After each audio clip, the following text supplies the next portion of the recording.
बिस्मिल्लाहिर्रहमानिर्रहीम नहमदुहु व नुसल्ली व नुसल्लिमु अला रसूलिहिल करीम। गुज़श्ता रोज़ जड़ांवाला में जो वाक़या हुआ, अभी तक मीडिया पे उसकी बाज़गश्त सुनाई दे रही है, सोशल मीडिया पे ज़्यादातर और इंटरनेशनल मीडिया पे। तो मैंने कल अर्ज़ किया था कि इसकी गैर जानिबदाराना इंक्वायरी करवाई जाए। इसमें गैर मुल्की हाथ मुलव्वस नज़र आ रहा है। रात किसी एंकर ने लंदन से राना सनाउल्लाह का नाम भी लिया कि राना सनाउल्लाह भी कहीं इर्द गिर्द ही फिर रहा था। ये जब तक हुकूमत में रहते हैं उस वक़्त तक लोगों पे जुल्म के पहाड़ तोड़ते हैं, और जब ये इलेक्शन अपने हुकूमत से इक़्तिदार से अलग होते हैं तो ये साजिशों में मसरूफ़ हो जाते हैं। ये बहुत सारे लोग कह चुके हैं, मैं भी कह चुका हूँ कि इनको जिस तरह लाया गया, जिस तरह इनकी सरपरस्ती की गई, जिस तरह इनके 15 महीने निकलवाए गए और इन्हें लूट मार की खुली इजाज़त दी गई, ये जब इक़्तिदार से निकलेंगे तो ये तमाशा करेंगे और उन्हीं के साथ करेंगे जो इन्हें लाए थे। वो उन्होंने शुरू कर दिया। अब राना सनाउल्लाह ने एक इंटरव्यू में जो बड़ा वायरल हो रहा है उसमें ये कहा कि हमने मियां नवाज़ शरीफ की गारंटी ले ली है, जिनसे लेनी थी, वो आएंगे तो उन्हें जेल नहीं जाना पड़ेगा। और उसी तरह तमाम केसों से जो सुप्रीम कोर्ट ने उन पे चार्जेस लगाए और जिनकी बिना पे उन्हें सज़ा हुई, सारा कुछ माफ़ हो जाएगा। अब फिर दूसरे सवाल के जवाब में उन्होंने कहा कि इस्लामाबाद हाई कोर्ट वालों से भी सेटिंग हो गई है। यानी सीधा सीधा पहले ही इल्ज़ाम है आमिर फ़ारूक साहब जो वहाँ के चीफ़ जस्टिस हैं, उन पे सीधा सीधा इल्ज़ाम पहले ही जानबदारी का है कि उन्होंने मरियम को, उन्होंने हमज़ा को, सबको ज़मानतें दी और केसों से अरबों रुपया मुल्क का जो था उससे फ़ारिग कर दिया। और इमरान खान जिसका केस पहले दिन ही उड़ जाना था अगर किसी दयानतदार जज के पास होता, गैर जानिबदार जज के पास होता, लेकिन वो उसे डिले पे डिले कर रहे हैं। अब भी उन्होंने आज समाअत के 14 दिन का जो ज़्यादा से ज़्यादा वो दे सकते थे, वो 14 दिन की डेट दी। तो जब अदलिया इस तरह फ़ैसले करेगी तो अदलिया पे एतमाद कहाँ रहेगा लोगों का।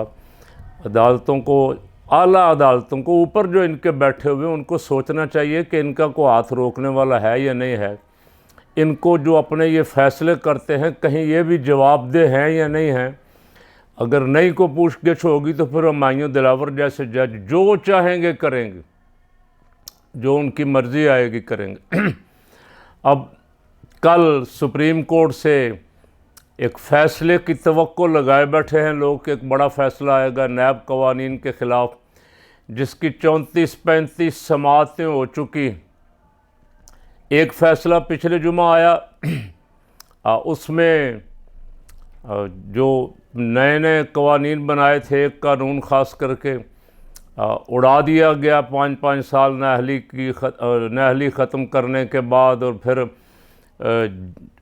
सुप्रीम कोर्ट की जजमेंट को जब मर्ज़ी चैलेंज करने का जो उल्टा सीधा कानून अपनी मर्ज़ी का किस किस को सूट करता है बनाया गया था।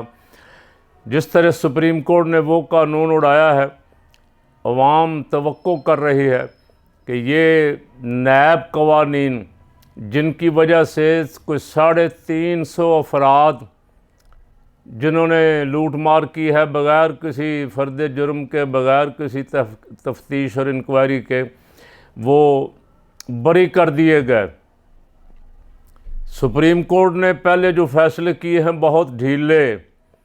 14 मई पे उमर अताब बंदयाल साहब अमल दरामद नहीं करवा सके, जिसका उनको भी सारी ज़िंदगी अफसोस रहेगा, कौम को तो है ही है।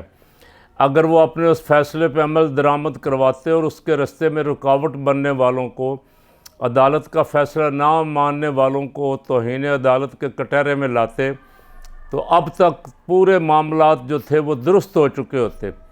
कल बाबर सत्तार के 2 फ़ैसलों से पूरे मुल्क में अभी तक उनका चर्चा हो रहा है। जब भी कोई जज दयानतदाराना, आज़ादाना और बेबाकाना फ़ैसले कानून और आइन के मुताबिक करेगा तो उसको कौम सलूट करेगी। और अगर फ़ैसला करने के बाद जज चीफ़ जस्टिस ऑफ पाकिस्तान उस पर अमल दरामद ना करवा सके तो इस पर अफसोस ही किया जा सकता और तो कुछ नहीं कहा जा सकता। कुछ लोगों का ख्याल है कि उमर अता बंदयाल साहब अपने जितने उन्होंने फ़ैसले किए हुए हैं, जो ढीला मट्ठा काम किया उन्होंने, जिसकी वजह से कानून की ख़िलाफ़ वर्जियाँ हो रही है, इंसानी हकूक़ की ख़िलाफ़ वर्जियों अरूज पर है और कोई उनको पूछने वाला नहीं। कई महीनों से लोग बंद हैं जेलों में।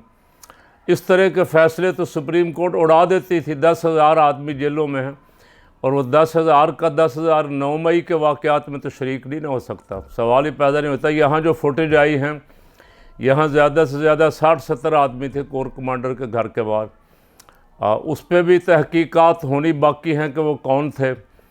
बाकी जो अफराद पकड़े हुए हैं, जिसको जी चाहा जैसे, और सलान बच्चे का वालिद बेचारा हलाक हो गया और उसको 3 महीने बंद किए रखा घर से, वो एकेडमी गया था, वापस आ रहा था और रास्ते में उसे 9 मई के वाक़यात में मुलव्वस करके उठा लिया। अदालतों ने नहीं पूछा। तो ये पूछगिछ तो आपको भी होगी जज साहबान, आज नहीं कल होगी ज़रूर। अल्लाह मालिक यौमुद्दीन है और फ़ैसले वहाँ होंगे सारे।